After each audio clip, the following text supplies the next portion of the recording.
Lisa knew what the next step should be, but she just couldn't seem to take it. She needed more space for herself. She even knew her mom needs the extra help. But guilt keeps whispering, don't spend the money. You'll need it later. And fear creeps in. Fear of asking, fear of upsetting someone, fear of running out. Maybe you've been there as well, circling around the same decision again and again, knowing what needs to happen, but feeling stuck between being wise and worry. If that sounds familiar, today's conversation is exactly for you. Hey, Christian Care Companion.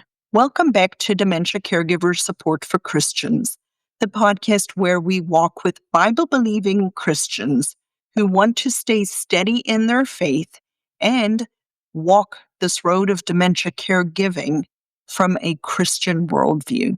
Around here, we talk about the struggles that go deeper than just the daily routine tasks. Sometimes it's carrying responsibilities that make you feel stretched thin. Sometimes it's finding words that are honest but don't stir up the conflict. And often it's that unseen work, the guilt, the fear, the dread that may be weighing you down. Today, we're leaning right into working on our heart. How to give yourself permission to take the step you already know that you need to take, and trust that God's grace will meet you in practice. If you've ever felt like Lisa, faithful, but circling back to the same hard place and wishing it would get easier, you are not the only one. This is very normal. It takes time and it takes practice. And sometimes you just need the steady voice of other people walking with you. That is why I created the DigniCare Society. This is a faith-centered community for Bible-believing Christians who want to share their journey, who want to pray together and keep taking the next faithful step without feeling alone. Lisa is already inside, and I have seen her grow over the months we have been in one another's world. She is working through these same struggles, and I'd love to welcome you to the community as well. It's a one-time investment of less than $100 for lifetime access, and the first 100 people get a 15-minute welcome walkthrough with me. You can join us at the website thinkdifferentdementia.com, or you can take your next faithful step by clicking on the link in the show notes so you can walk with others who understand the weight that you're carrying. So, this episode of Dementia Caregiver Support in Action comes to you from our Ask the Dementia Coach sessions. This is where Lisa shared about finding and struggling to find affordable care without burning out, and how to make faithful, wise choices when your fear and your guilt get in the way. So let's dive into our episode with Lisa. But before we do that, if you're not ready for the community, join me at our next free monthly workshop, which will be coming up soon. That link is thinkdifferentdementia.com/WSL. And whatever path you are wanting to take with me, I am grateful that you're here. Thank you for listening. Thank you for encouraging me. Thank you for sharing these podcast episodes with other people just like yourself, just like me. Remember, I am here to serve, and I want to serve you well. So let's join Lisa's episode where we talk about finding paid caregivers, which is definitely a challenge. All right, Miss Lisa, you have been here before. So, Yes, ma'am. in 6 months, what needs to have happened for you to be able to say that you are stewarding your caregiving, your health, and your relationships well and making this season easier for yourself? What needs to have happened for me to say Mhm. that I'm stewarding this? Let me go back But to that. we're just stewarding the season well. So think about Okay. caregiving or your health or your relationship with your beautiful spouse. Oh, okay. Okay. For me, it would be definitely having space for me. I think that's the biggest deal, to care for myself. When this first started, I was in a very good place. I had just started working out. I had just started getting back on foreign language education. And had just, so everything that I was doing good had to go. It was not even an option. I was barely hanging on. So for me now, even though things are still, they're very chaotic, I have very little time and space for myself. I'm not as on the edge trying to figure out what am I supposed to do. She's here Mhm. now. She's been here a few years, my mother. She's been here a few years. And for those who don't know, I'm an only child. I have currently have two children who are in college. They're local in that they are not too far from where we live. I have at the time my mother came to me for the first couple of years, I was also caring for my then 5-year-old granddaughter. I get her in the summers for the whole summer, but she's more of it's so crazy. She's more of her and my mom have taken places where it would be like I feel like I'm talking to a child. I can talk to my granddaughter as though she's the adult sometimes, Mhm. and it's very unfortunate. And I don't like it, but I mean she's more helpful to me being here than I'm not. I'm very excited that you have your granddaughter still coming. And I want to just recircle back to the question, which Yes, was I'm so sorry. no, that's Yes, okay. it would be Having space for me, space for yourself. So I and that want comes with having to someone come in to help. I okay. still have not gained that yet. Okay. I'm still looking, So what is standing in your way of getting somebody to come in and help? finding affordable care that is in line with, I don't, just that we vibe well together. I have certain criteria that has to be under a certain age because I don't want someone within my mom's same age bracket. I feel like that would not be conducive for her. So anyway, so yeah, that and just having someone that I can afford for the long Okay. haul and May I that has a similar mindset. Because some that have come in, they want to do what they want to do and just totally disregard what I've okay. said. So Lisa, might I ask a follow-up question? Yes, definitely. Tell me about your criteria. Criteria, like I said, not in the same age bracket with her. I want her because if she sees I believe if she sees somebody that's about the same age doing the things that she used to do and thinks she still can do, it's going to cause her to be discontented even more so. And it may cause her to act out in ways that are not safe, meaning she'll go get car keys and think she can go get in the car and go. Okay. What Um, other criteria? Someone that she can understand. And what I mean by that, we've had some that have come in or one that has come in and she can't understand because their accent is so strong. Okay. Nothing against the person. No, It's that just she can't I understand. understand, right? Yeah. What And there's else? someone that lives within a geographical, like within 10 miles, 10 to 15 miles from us. Reason being, if they live farther, they are more apt to not come. They're more apt to quit Mhm. and they're less apt to just be a, to be here. Um, Okay. And then you said one more thing. You said mindset. Tell me about that. well, I am a Christian. Mhm. Um, that's one thing. So I don't necessarily think that a non-Christian would come in and necessarily do great harm, but a mindset in that I'm trying to keep my mom independent in a sense that yes, she's not independent, but there's things I want her to do on her own. I Mhm. want her to cook for herself when it comes to breakfast, or um, make lunch for herself. I don't want the person doing that. They can walk, they can be in there if there's something more complicated or more detailed, or, Mhm. more extensive. But other than that, I want her to do stuff on her own. I want her to clean up after herself. I want to I want her to walk, to be active. She goes to I have my cousin take her to the Y, but there are just things that they're just, what do you call it, non-negotiables. And Mhm. I have seen people just disregard that.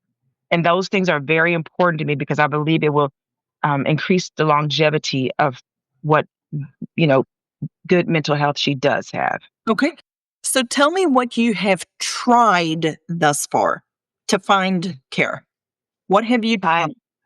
Okay. I have asked around, does anyone know somebody?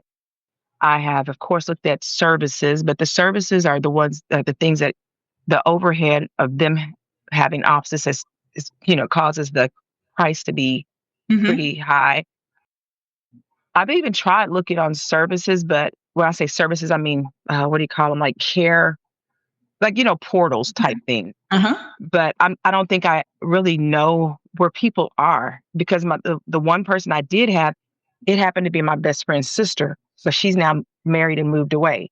So, Mhm. yeah. So you've asked around. Have you asked at church?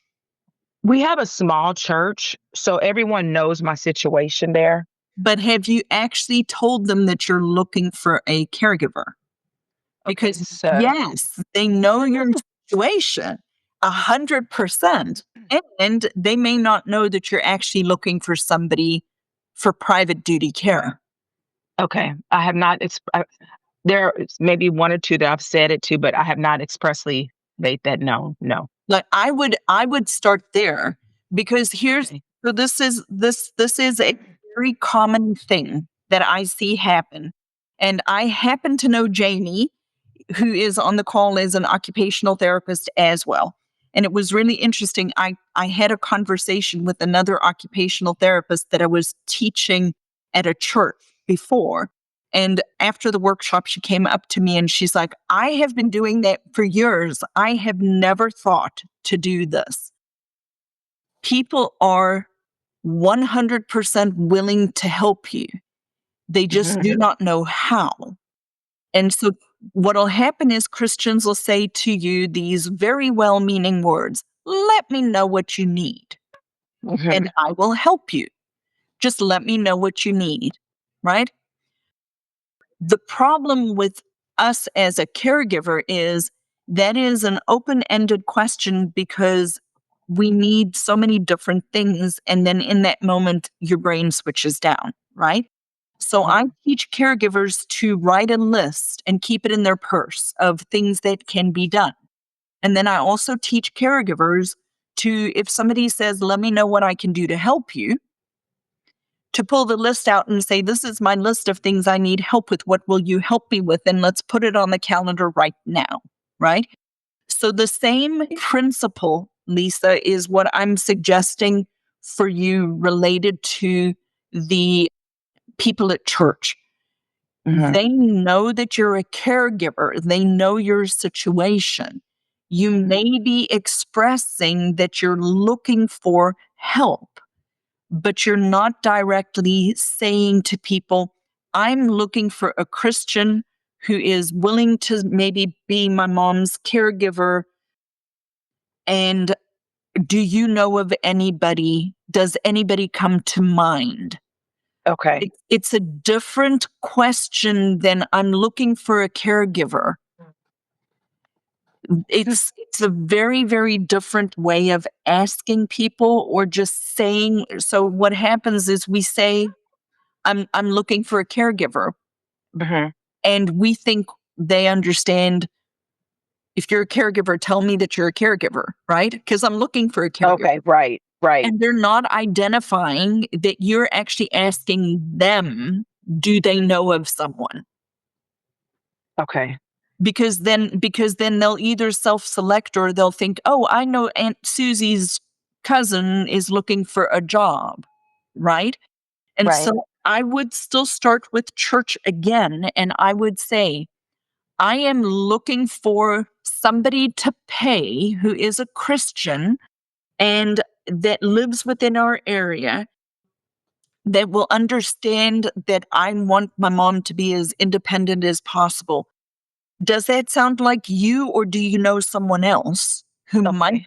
be looking for a private caregiving job? We can offer 5 hours a week, 10 hours a week, 15 hours a week. Be specific. Okay. And I would also go to the deacons at your church and give them Mhm. a list and say, hey, this is what I'm looking for. Can you guys maybe, you know, talk to people, ask people, and be more specific in how what you're saying about what you're looking for?